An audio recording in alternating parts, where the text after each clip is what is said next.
ایک واحد بادشاہ ہے جو فقیروں کا ہجوم دیکھ کے خوش ہوتا ہے، جو سوالیوں کا ہجوم دیکھ کے خوش ہوتا ہے.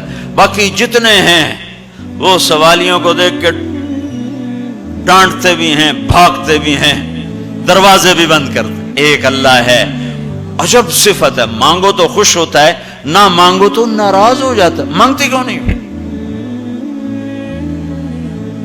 سب سے آخری جنتی کو اللہ تعالیٰ بڑے مزے سے نکالے گا جنت. اسے ایک اعلیٰ درجہ دینا ہے جو اس کا سٹیٹس ہے، سب سے آخری جنت. تو اس کو اللہ تعالیٰ جہنم پر لائے گا، پیچھے کمر جلے گی، آگے جسم محفوظ.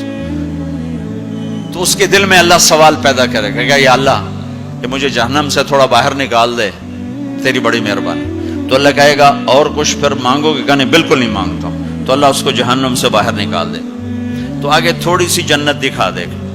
اب آدمی کی حرص و حوث تو ختم ہو نہیں سکتی. تھوڑی دیر بعد کہے گا یا اللہ وہ چھوٹی سی جنت مجھے دے دے، تیری بڑی مہربانی. تو اللہ کہے گا پھر اور تو نہیں مانگے گا؟ کہنے بالکل تیری عزت کی قسم نہیں مانگتا ہوں. تو اللہ وہاں پہنچا دے گا. تھوڑی دیر کے بعد ایک اور اس کو درجہ دکھا دے گا. جب ادھر دیکھے گا، پہلے آدمی پیدل اور کہتے اللہ سائیکل ہی دے دے.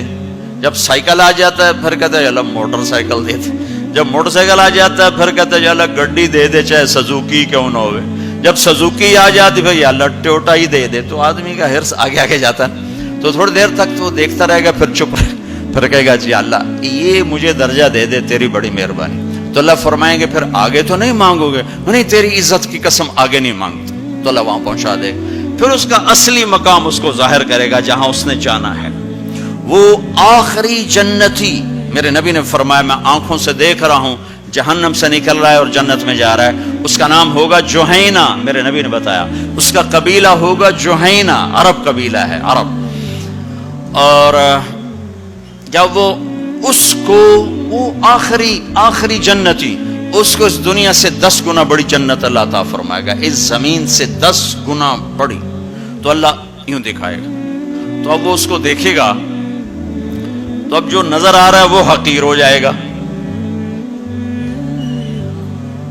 تو پھر اس کو سوچ آئے گی جو ہن منگے آتا کہ دیں ریورس گیئر نہ لگ جائے، دوبارہ پیچھے دوزخ کی واپسی نہ ہو جائے.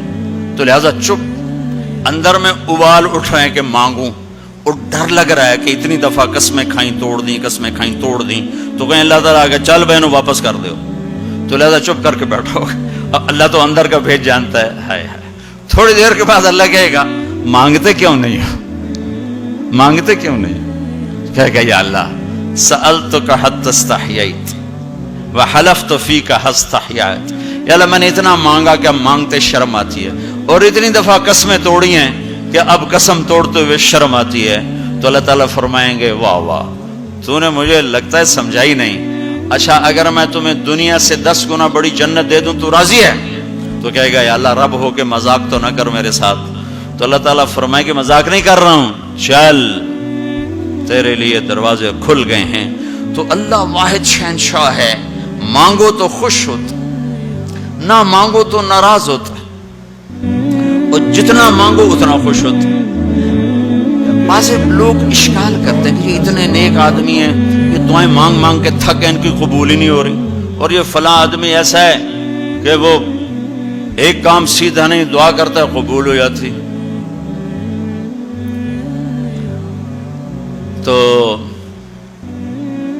میرے نبی نے فرمایا کہ ایک اللہ کے تعلق والا بندہ یا بندی اپنی ضرورت میں اٹکا ہوا ہے اور اللہ سے مانگ رہا ہے اور رو رہا ہے، اوپر سے دروازہ نہیں کھل رہا ہے، کہتا پتہ نہیں کیا ناراضگی ہو گئی ہے. حتیٰ کہ فرشتے سفارش کرتے ہیں کہ یا اللہ یہ اتنے دیر سے بیچاری رو رہی ہے، یہ اتنے دیر سے رو رہا ہے، یا اللہ اس کا کام کر دے. تو اللہ تعالیٰ فرماتے احب ان اسمع حنینہ، مجھے اس کا رونا بڑا پیارا لگ رہا ہے، میں چاہتا ہوں کچھ اور رو لے. دے دیا تو پھر کہیں رونا، لہذا میں چاہتا ہوں تھوڑا یہ رو لے، اس لیے لیٹ ہو رہا ہے، اس لیے لیٹ نہیں ہو رہا کہ میں ناراض ہوں. تو اللہ تعالیٰ کے مختلف اپنے بندوں کے ساتھ معاملات ہیں.